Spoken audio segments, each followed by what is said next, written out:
नमस्ते साथियों, वंदे मातरम, सत श्री अकाल। मैं डॉक्टर देवेश भारद्वाज आप सभी का अपने YouTube चैनल गुरुदेव एजुकेशन अड्डा परिवार में हार्दिक स्वागत करता हूं, हार्दिक अभिनंदन करता हूं।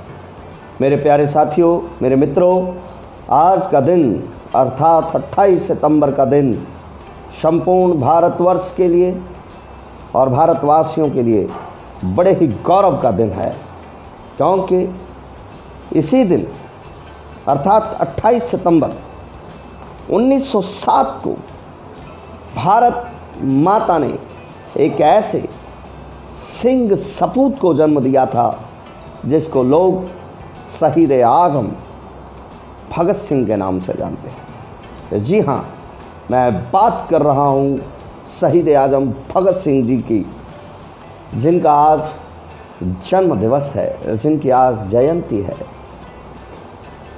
मेरे प्यारे मित्रों, मेरे साथियों, मैं आज अपने चैनल के माध्यम से आप सभी के साथ शहीद आज़म भगत सिंह जी के जीवन के कुछ छुए अनछुए पहलुओं पर चर्चा करना चाहता हूँ, प्रकाश डालना चाहता हूँ। और मेरी ये वीडियो, मेरे विचार और मेरे तथ्य आपको कैसे लगे, इसे अपने लाइक और कमेंट के माध्यम से मुझे ज़रूर शेयर कीजिएगा, मुझे ज़रूर बताइएगा। वैसे आप लोग मुझे लगातार फ़ोन से संपर्क करते रहते हैं निजी रूप से, उन लोगों का भी मैं शुक्रिया अदा करता हूँ। मेरे प्यारे मित्रों, आज हम बात करना चाहते हैं शहीद आज़म भगत सिंह के कुछ अनछुए पहलुओं। सबसे पहले मैं इनके जीवन के शुरुआत से, जब हमारा देश आज से लगभग 113 साल पहले आज़ाद भी नहीं हुआ था, गुलाम भारत जिसमें हिंदुस्तान पाकिस्तान एक हुआ करता था, तो उस समय सन 1907 में 28 सितंबर के दिन ही शहीद आज़म भगत सिंह का जन्म बंगा और जो अपनी तहसील थी जरनावाला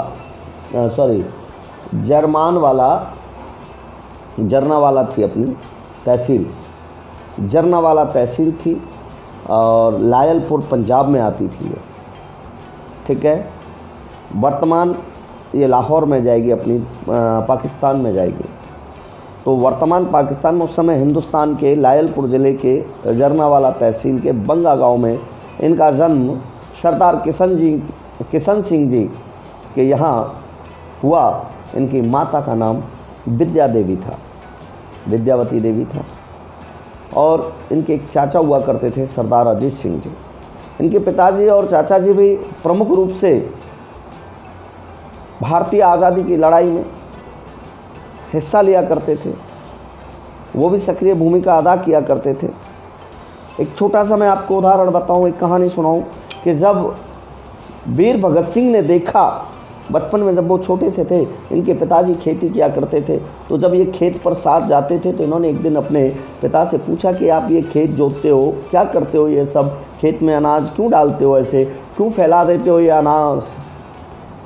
तो इनके पिताजी सरदार किशन सिंह जी ने इनको बताया कि बेटा, हम अनाज इसलिए डालते हैं जिससे कि इसमें बाली हो, फल पैदा हो, और इससे इस थोड़े से अनाज को हम इसमें ज़मीन में डालते हैं तो इसके बदले हमको बहुत सारा अनाज प्राप्त होता है।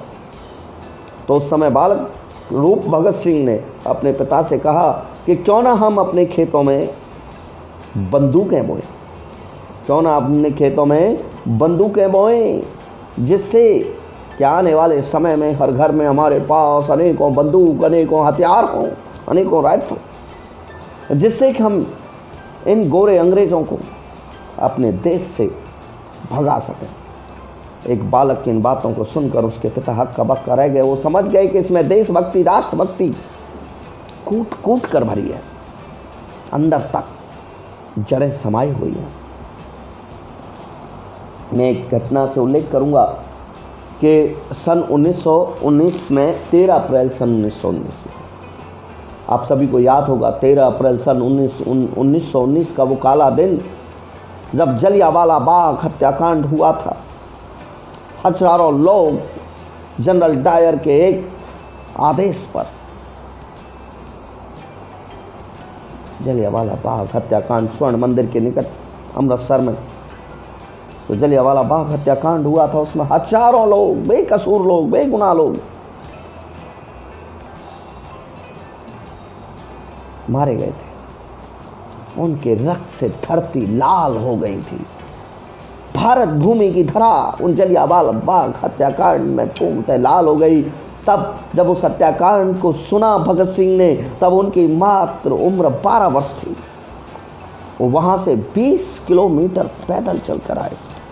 अपने गांव से 20 किलोमीटर पैदल चलकर आए भगत सिंह और उस जलियांवाला बाग हत्याकांड की मिट्टी को अपने मुट्ठी में भरकर अपने घर ले गए और उन्होंने शपथ खाई उसी दिन कि मैं इस अंग्रेजी हुकूमत को नेस्तनाबूद करने के लिए अपना जीवन त्याग दूंगा। मैं जीवन भर इस अंग्रेजी हुकूमत के जड़ें उखाड़ने के लिए कार्य करूंगा।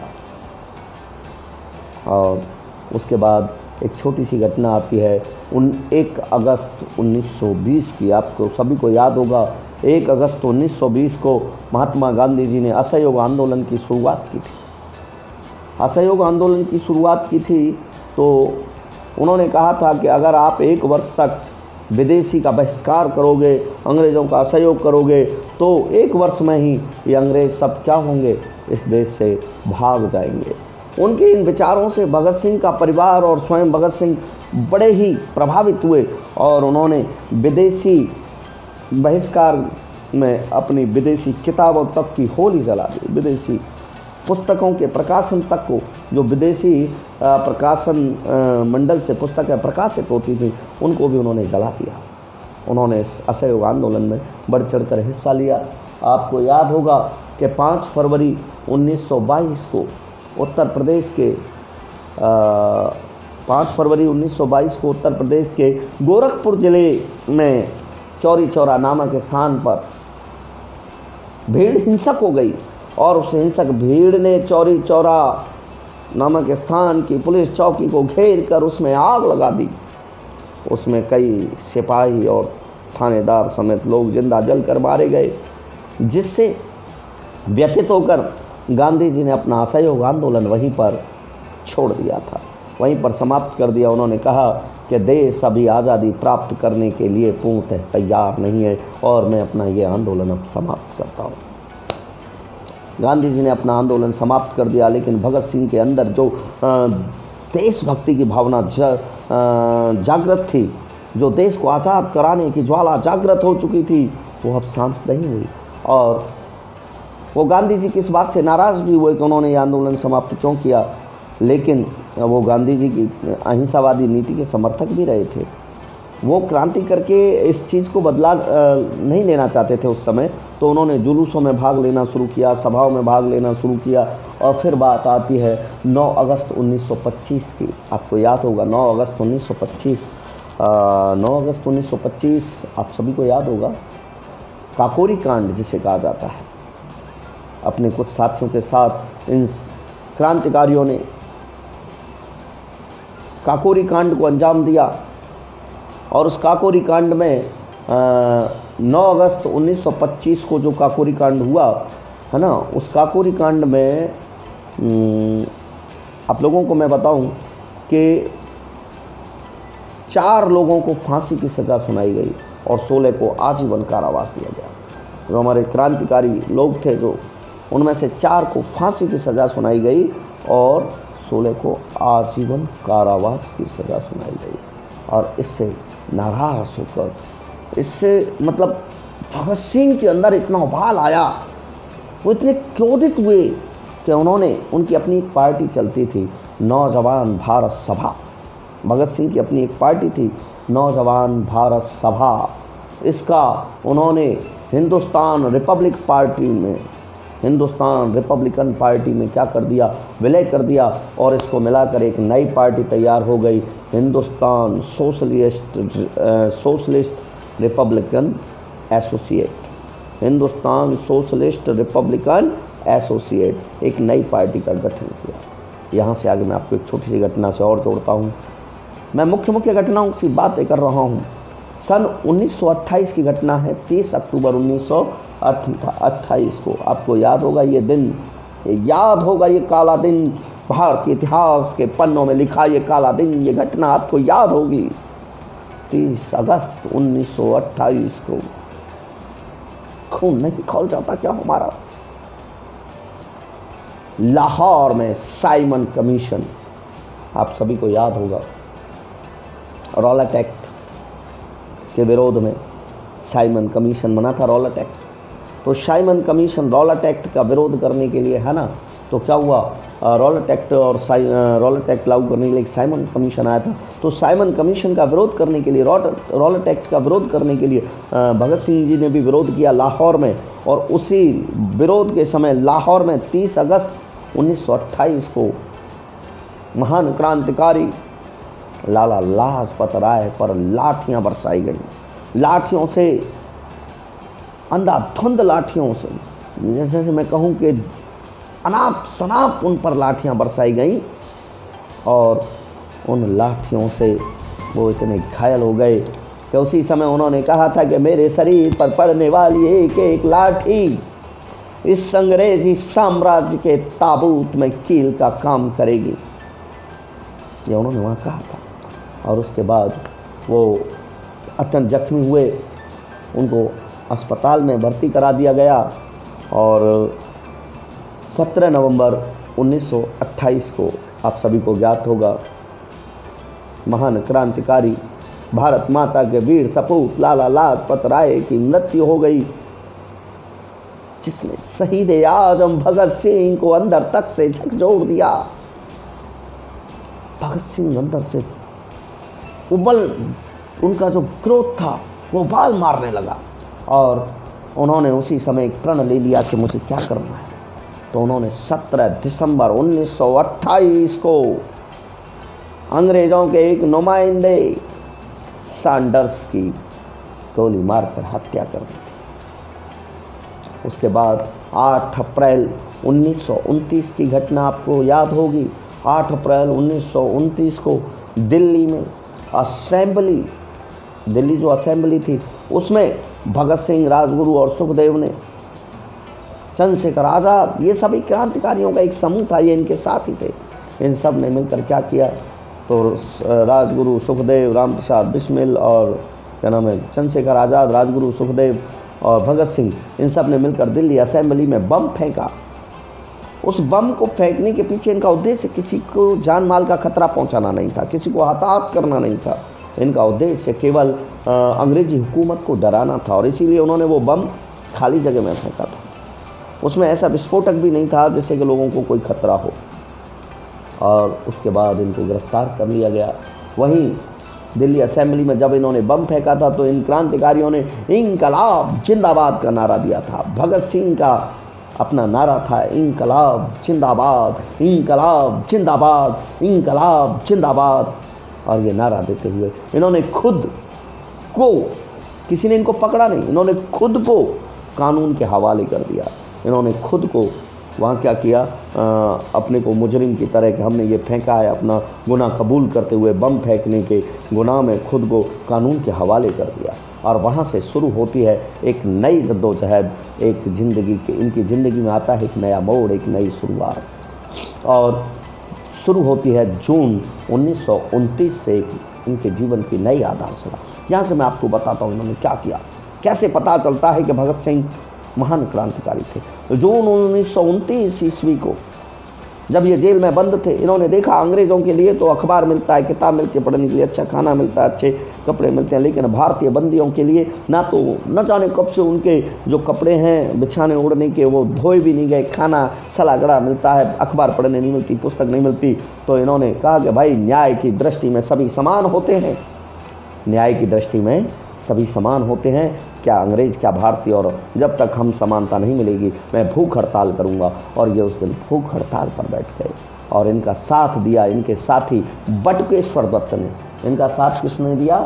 इनके साथी बटुकेश्वर दत्त ने दिया।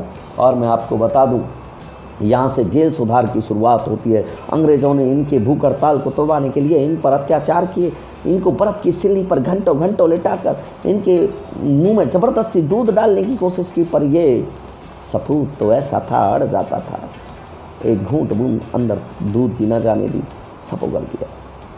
तब इनके एक और साथी थे, इन लोगों को यहाँ से शिफ्ट कर दिया गया बटुकेश्वर दत्त, और इनको लाहौर की जेल में, वहाँ इनके अन्य साथी थे, यतीन्द्र नाथ, राजगुरु, सुखदेव, राम प्रसाद बिस्मिल, है ना, ये सभी लोग वहाँ पर और भी थे, चंद्रशेखर आज़ाद। तो वहाँ इन लोगों ने देखा, चंद्रशेखर आज़ाद तो खैर नहीं थे, राम प्रसाद बिस्मिल, सुखदेव, राजगुरु, है ना, राम प्रसाद बिस्मिल ये थे, और यतीन्द्र नाथ दास इनके बांग्ला के बहुत अच्छे मित्र थे। ये सभी वहाँ चले गए, बटुकेश्वर दत्त, और इनको वहाँ भूख हड़ताल करते देखकर इनके अन्य साथियों ने भी भूख हड़ताल कर दी। और मेरे प्यारे साथियों, मैं आपको बता दूं कि 13 सितंबर 1929 को जतीन्द्र नाथ दास की 13 सितंबर 1929 को जतीन्द्र नाथ दास की 63 दिन लगातार भूख हड़ताल पर बैठे रहने के कारण मृत्यु हो गई, और इससे अंग्रेजी हुकूमत हिल गई, और उन्होंने भगत सिंह जी और उनके बाकी क्रांतिकारी साथियों की मांग को मान लिया। और इस प्रकार 5 अक्टूबर 1929 को, कितने दिनों बाद, 13 सितंबर से 5 अक्टूबर, तब भी चलता रहा, 5 अक्टूबर, है ना। उसके बाद उन्होंने क्या किया कि पहले तो वो हिल गई, पर फिर भी इन पर अत्याचार किए, इनके साथ बाकी साथियों के लिए पानी भी नहीं रखा, पानी के स्थान पर घड़े में दूध भरवा के रख दिया, कि कैसे भी पानी नहीं पीने को दिया इन्होंने, भूख हड़ताल चल रही है, पानी नहीं मिलेगा इनको पीने के लिए, दूध रख दिया, कैसे भी तो पिएंगे, पानी पिएंगे। तो उसके बाद 5 अक्टूबर 1929 को 116 दिन बाद, मेरे साथियों, 116 दिन बाद, भूखे रहने के बाद लगातार 116 दिन बाद, 116 दिन तक लगातार भूख हड़ताल, पानी तक पीने को नहीं मिला, और ऐसे जुल्म सहे उस महान क्रांतिकारी के जज्बे को मैं सलाम करता हूँ मेरे साथियों। इतने दिन बाद इन्होंने अपनी भूख हड़ताल समाप्त की।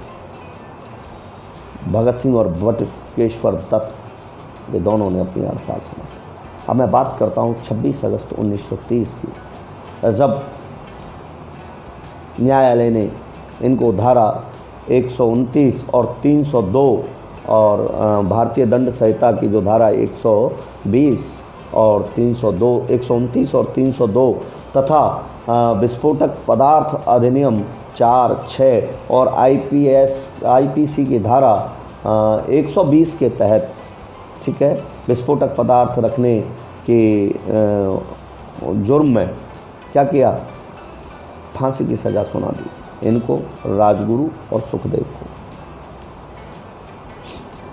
मेरे प्यारे साथियों, वो दिन था जब इनको फांसी की सज़ा सुनाई गई, और 7 अक्टूबर को, मतलब इस दिन 26 अगस्त 1930 को, तो इस धारा में इन पर दोष रोपण किया गया, दोष सिद्ध किया गया 26 अक्टूबर को, तो ठीक है ना, सॉरी 26 अगस्त 1930 को, 26 अगस्त 1930 को इन पर क्या किया गया, आरोप सिद्ध किया गया, धारा भारतीय दंड संहिता की धारा 129 और 302, विस्फोटक पदार्थ अधिनियम 4 और 6, आईपीसी की धारा 120 के तहत इनको दोषी सिद्ध किया गया। और 7 अक्टूबर 1930 को, और 7 अक्टूबर 1930 को भगत सिंह, सुखदेव और राजगुरु को फांसी की सज़ा सुनाई गई, और अन्य क्रांतिकारियों को आजीवन कारावास की सज़ा सुनाई गई। मेरे प्यारे साथियों, जैसा आप सभी को विदित है, 23 मार्च 1931 को इस देश के लाडले सपूत को शाम के 7:33 पर फांसी की सज़ा दे दी गई। आप सबको मैं बता दूं कि इनको फांसी 24 मार्च को सुबह होनी थी, लेकिन देश में 24 मार्च 1931 की सुबह प्रातःकाल में इनकी फांसी की सज़ा मुकम्मल की गई थी। लेकिन देश में बढ़ते आक्रोश को देखकर अंग्रेजी हुकूमत ने एक दिन पहले ही 23 मार्च 1931 को शाम 7:33 पर इनको फांसी पर लटका दिया गया।